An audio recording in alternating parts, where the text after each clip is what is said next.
that in a lot of the parish training and encounter stuff that I've done is we actually do it kind of poorly.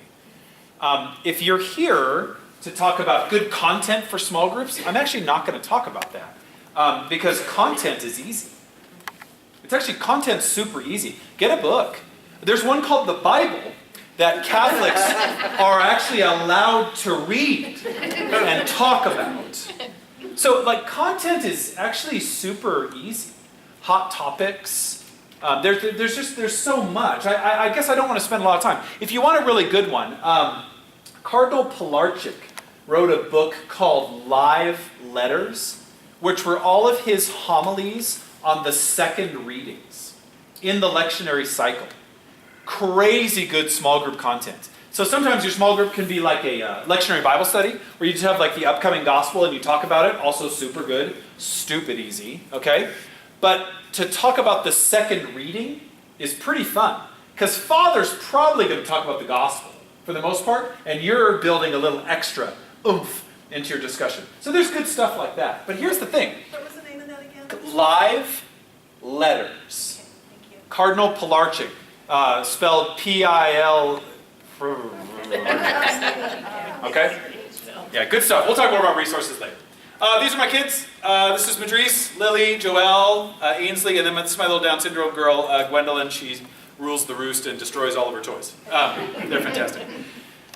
Small groups are like herding cats sometimes. How many people have had a really crappy small group experience? Whether they were a participant or a leader. Yeah. What went wrong? You know, so my wife and I teach confirmation for 10th graders. What goes right? And so I can tell you, it's the same answer for both good and bad. But I'm a big fan of small groups, and we start off with a group of 9th graders, and they stare at each other every time we do it. Absolutely. But we continue to do it, and it does culminate well at others' retreat. But nonetheless, I've seen a lot of really poor. Absolutely. I'm glad you used a youth example because I can make 1,000 stories. What's some difficult stuff? Yeah. We have in one of my small groups I'm in too, kind of a lack of commitment. Sure. Regular attendance. And when you're just starting out, you have to have a core group of people that are committed to attending. And they'll say they're going to come and then don't show up, and it's frustrating. Yeah, and it's a dance because this is not a young person problem. Adults, I'm a Gen Xer, I'm in my 40s, like we don't commit to stuff either. Like, don't kid yourself. Like, it's not just a young person problem. Oh, these are old people. Oh yeah, right? So like, it's not like, well, I'm so busy. No, like we'll commit when there's a relationship and there's some skin in the game. So it's hard because you want there to be relationship and some skin in the game, but you can't get them to actually come to build that, to do the da-da-da. You know what I'm saying? It's like cyclical. That's really troublesome. That's a challenge, a really difficult one. So here's what we want to do. We're going to go through 9 habits of small group leadership, some goods, and we're going to break up with some good conversation. And then we're going to get into some good practicals about what to expect from folks in a small group, like behaviors that are almost always prevalent, and maybe how to help navigate those. But this is really the heart and the soul of it. Okay, I'm a Star Wars fan, so you just have to get over it. Here's the first. I'm also a Seahawks fan, so you're just going to have to get over that too. Here's the thing. Is there such a thing as really bad small group leaders? Yes. Duh, right? Duh. Okay. My experience is this one. Almost always takes over. Well, I'm the one who read the most books, you guys, and I have the most experience, so let's go ahead and have a small group about the stuff that I love. Okay? Which might be fun for some folks for a small period of time, but that dies pretty quickly. The other thing that happens is I'm the youth leader, I'm the adult formation leader, I'm the pastoral assistant, and I really need some folks to be small group leaders without actually vetting them or like doing any kind of training. I just need them to show up because they have a pulse, okay? And then this happens. Because this can happen as a result of what? Like kind of insecurity and fear. Like, well, no one's talking, so I better do all the talking. What's the danger here? They don't connect. Oh, say that louder. That's a good one. They don't connect. Yeah. They don't connect. Yeah, there's no connection. Thanks, I came to listen to your lecture. That's not small group. Or you pouring out your weird vulnerability, and I don't want to, like, that's not for me either. What else? What can go wrong here? It's all based on your thoughts and your opinions. thoughts and opinions of one person, which would be the opposite of good small Christian community. It would be the opposite of a Pauline church as well. Oh, it's just the one person's da-da-da-da. That's just brokenness. Okay. What else? Spread misinformation. Oh, what if your version of the whatever is erred? Well, now we have a problem. You know, you're giving me your version of the lectionary Bible study, and you're in the la-la land, ecclesially.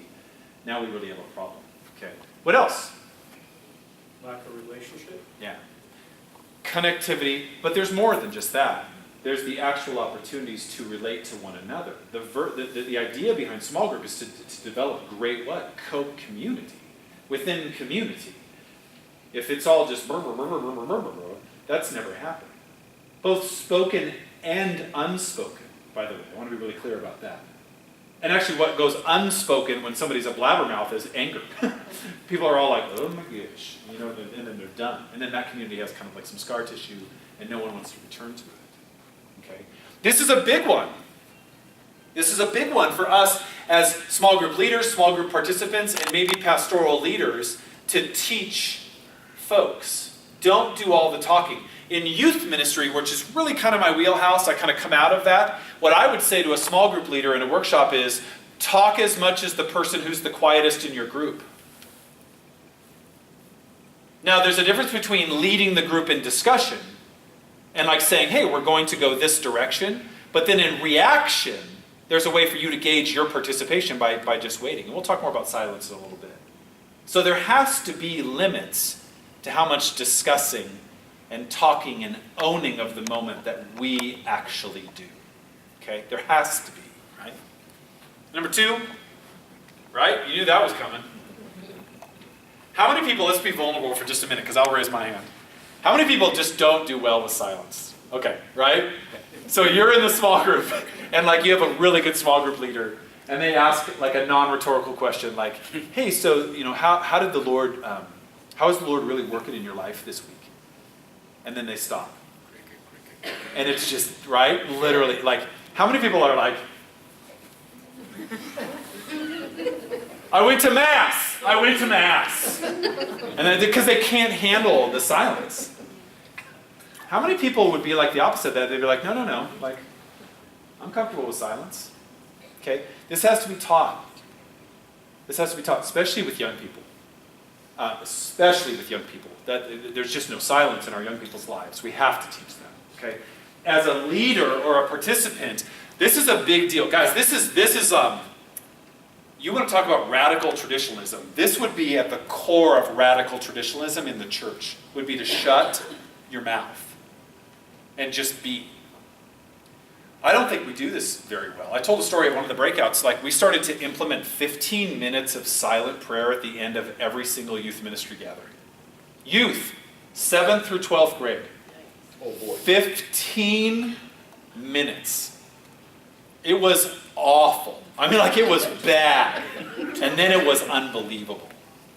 And then it was, and I told this to the other group, it was like young people that have never been quiet in their entire life saying thank you for the moment to be quiet. Because they just never really found that on their own. You think adults are different? Give me a break. You need to be quiet. There needs to be a moment. Why? Because what happens in the moment? What happens in silence, guys? Jesus talks to you. Literally, right? Either like through the heart or through the head. Why is silence important? Self-reflection. If you're not comfortable with yourself and you enter into silence, pretty much most of your rawness is going to be exposed. That's what kind of makes us scared sometimes of silence. Sometimes, too, in a small group ministry experience, people have just never been given a chance to be silent. It drives me crazy at Mass. There's multiple moments in the Mass that the right actually says a moment of silence. And so much of our clergy was just like, and moving on, right? And I'm like, come on, be brave, you know, like at least go for 4 seconds, you know, like just a little more, you know. But it's not, people aren't comfortable with that. They're not. In a small group, if we really believe what we say we believe, if we've prayed well, and we've said, all right, Holy Spirit, come bless this time, and we'll talk more about that in a minute. Like, why wouldn't we believe that the Lord was going to do something in the silence? How many people have had a moment of silence in a small group and something profound happened? Yeah, tell me about it. You know, I'll go back to my example of teaching confirmation. When they're quiet, I've seen the kid in the group of 50 that was the most disruptive, not a chance that he was going to get anything out of it, turn around and be the most faith-filled young man that you've ever met in a matter of just being quiet. Mm-hmm. Mm-hmm. And that had nothing to do with you, actually, which is kind of awesome. Hopefully, yeah. Right, no, I mean, like as ministers, we have to trust that. We have to be like, oh my gosh, help me get out of my way. Because silence it's the language of the Spirit, right? You guys, Elijah in the cave, it's the whisper, not the thunderstorm. I mean, like there's a reason why it's important. Well, someone over here, a silent small group experience, was there a hand? Right here, yeah.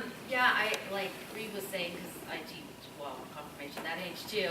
But I think that they really like that meditation. Yeah. It just quiets their souls and their hearts. And even as adults, like you said, that it is very difficult. And I kind of had a little bit of I'm always busy on the go, running around, and my mind is just all over.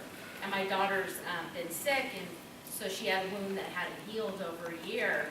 And I just kept telling God, I can't do this anymore, I can't do it. And I kept going into prayer while I had a quiet time during our confirmation retreat. And so I thought, I'm just going to go sit in there and I'm going to be quiet. And I don't have quiet very often. And I sat there and I heard God in that as I stopped breathing 3 times. And we went to the doctor on Monday and God just told me, it's going to be okay. Everything's going to be okay. And I heard that, it's okay. And I went to the doctor on Monday, and the wound that had been not healed for over a year had healed. Mm-hmm. And God I works. Just tell me it's okay. Yeah, God works. Yeah. And we need to, it's more fun when we're in ministry to be a part of His work than try to create it on our own. It's actually quite a bit more fun. Some of us are really good at being messiahs. We try super hard at that. We really do. We try to be the one who is the Messiah. And we kind of forget that we're actually supposed to kind of shut up and let the Messiah be the Messiah. I mean, we could have a conversation about this for the next 45 minutes. It is like, as a minister, you better be entering into silence so that you can know what the heck you're doing. I mean, that's what the Lord does. And in youth ministry, so many youth ministers need to learn to shut their mouths and lay down in front of the Blessed Sacrament for a little while to reorganize what it is they're supposed to be doing. That's a big, because it's such a high energy, such a loud ministry. Youth ministry is loud.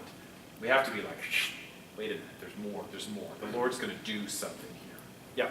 I was going to say, adoration is one of the best places to learn that. Yeah, why do you think that's so popular now? Yeah. God, clearly the Lord's doing something. I don't care, and I don't care ecclesially if that's not a thing for you. Clearly God is actually I really want you to be quiet and just be with me. It's so clear. Even if you're not a charismatic person, that's a charism moving through the church right now. Is 24-hour adoration chapels are opening all over the country in churches. All over. And their numbers are quintupling. If you think I'm lying, look it up. I mean, that's just crazy. So God's just no, just be with me. So there's redemption happening there. Yeah, please. I never had the opportunity to be in, I'm from the Immaculate Conception, but then I was there for 9 years. And first time in my life experience with the Blessed Sacrament. Immaculate Conception has a Blessed Sacrament from Monday to Thursday, from 6 in the morning to 10 o'clock at night. So I'm gonna say a story that I recently saw, because it was 9 years when I was at the gift shop.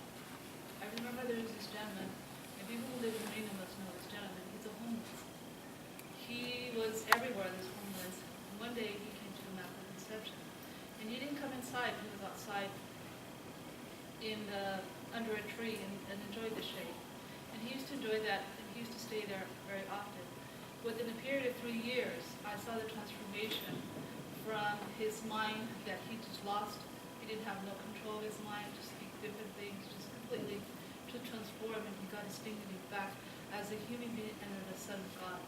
And I wish I would have taken everything from the very beginning to prove, hey, look at this is what happened. Mm-hmm. I heard now that he's back to work, he's doing really good, and he got himself on track. There's another lady too that she walked there many years too, and she's doing very good, and she had those, she used to go like this and anxiety, and she was always going from mental hospital into, so she started going to the Blessed Sacrament in a period of 3 years too.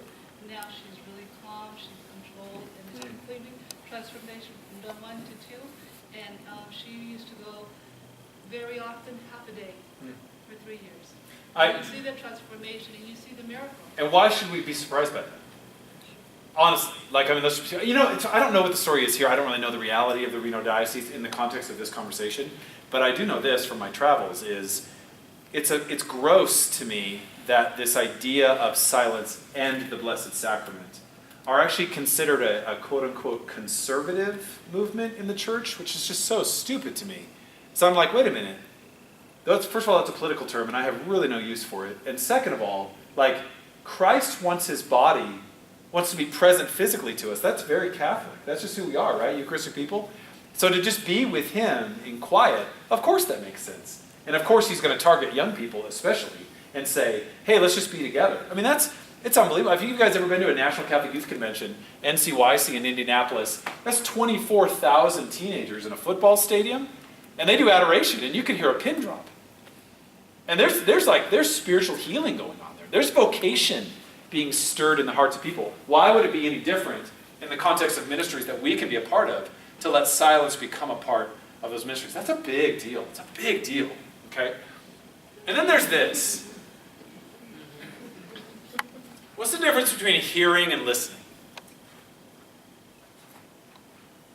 Hearing goes in one ear, out the other. Sometimes, right? It's like, honey, I hear you, right? Right? What's the difference between hearing and listening? Okay, say more about that.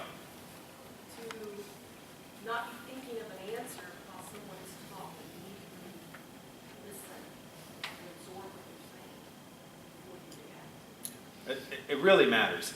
Is it good to hear people? Yes. Okay, hearing is good, to actually be made aware. But when we really are listening, especially when we have no desire to listen, what difference does that make in the context of small group ministry? Oh my goodness. It might actually be the only time this person has ever volunteered the vocabulary to articulate exactly what they're talking about. You don't know. And you can't gauge the value of the moment on your agenda. So it's a big deal, right? How many people have ever been in a small group ministry context where the plan for the group was completely derailed by somebody who started talking? Not the leader, but somebody else. How many people had a good experience with that? How many people had kind of a weird experience with that? Okay, yeah. But you actually didn't get to control it necessarily. And we'll talk more about that later on. We'll talk about kind of managing different personalities. This is a big deal. You've probably heard this story before, but it's worth repeating. It's a fun one. When Mother Teresa was really rocking and rolling, when she was hitting on all cylinders in Calcutta, when she was gaining a lot of political onus in the late 80s and early 90s, she was causing ceasefires. I mean, just by the nature of showing up. So there were some pretty miraculous things going on. There was a real big population of Fortune 500 leaders that actually sought her out. Because when her Sisters of Charity, you have to understand, they never fundraised. There was never the movement to get Sisters of Charity everywhere. That never happened. There's a true story. My friend Tom East, who worked for the Archdiocese of Los Angeles, this is a true story. He showed up to work in the Archdiocese of Los Angeles, and he was going into the parking lot, and Tom is one of the most loving men I've ever met. So he knew, naturally, this extremely handsome 50-year-old Hispanic man who was the parking attendant and had been doing that job for 20 years. He knew him, and they talked every day. In fact, he would stop traffic because he would always visit, because he's just that kind of a person. So he's pulling into the parking lot, and the man leans in and he goes, "Look over there." And Mother Teresa was getting out of a car to go visit the Cardinal. This is 1986. And Tom East is like, "What?" And he kind of ran over and parked his car, and then he walked over to her, just in the middle of the parking lot. And Archdiocese of Los Angeles people are kind of freaking out, but Mother Teresa saw him walking over to her. What do you think she did? She just stood there like this and smiled. And so he kind of leaned in, and he just goes, oh my gosh, Mother, please pray for me. And she just leaned in and she goes, only if you pray for me. And that was it. And then he walked away. So here's what happened. He went inside the chancery. And what do you think other people thought of that encounter? They were pissed. Why did the youth ministry director get to meet Mother Teresa and we didn't? That's what happened. And then it gets better. It gets better. So Mother Teresa, by the way, the visit was unannounced. She didn't tell the cardinal she was coming. So she happens to show up to the cardinal's office. And he's like, oh my gosh, Mother Teresa, you're here. How can I help you? And she says, the Sisters of Charity are opening a home in Los Angeles. And the cardinal says, where? And she says, you tell me. And within a day, the cardinal notified the Office of Real Estate, which they have in their chancery. What chancery has an Office of Real Estate? Okay. An old rectory that was basically abandoned. They drove down. She looked at it. She said, this is good. Let's do this. I need you to renovate it. And like 2 weeks later, sisters moved in. So CEOs, Fortune 500 companies, would come to her and say, what's your mission? How do you do this? Do you know what her answer was? Her answer was, whomever I'm talking to, they're the mission. That was her answer. That's what that is. I'm in a circle conversation with 9th grade confirmation kids. And one of them's popping off about the latest video game, and it has nothing to do with the conversation that we were having. And I say it to myself all the time. It's my prayer. He's the mission. He's the mission. I have to get, because I don't do well in that situation. I want to get back on track. I don't want to get derailed. I want us to have a good quality ministry conversation. I say it to myself all the time. It's my prayer. He's the mission. He's the mission. She's the mission. She's the mission. For patience and for attentiveness. And I know that it makes ministry better. That's what that is. That's what it is. Okay. How many people do this? Hey, you guys, which saint was the little flower? Teresa of Lisieux. How many people do that in conversation? Especially in ministry, right? What does that say about us when we do that? When we answer our own question? What does it say about us? We don't care what you have to say. Right, that's right. We don't, right? Like, really? What does it say about us when we just kind of like ask a question and then we answer it before anybody can really answer it? We're not patient. There's a lack of patience. These are big because these are fruits of the Spirit too that are coming up. So like, I don't care, and I'm not really patient anyway. I've got an agenda. We've talked about that a couple times. What else? What does it say about us? I'm a know-it-all.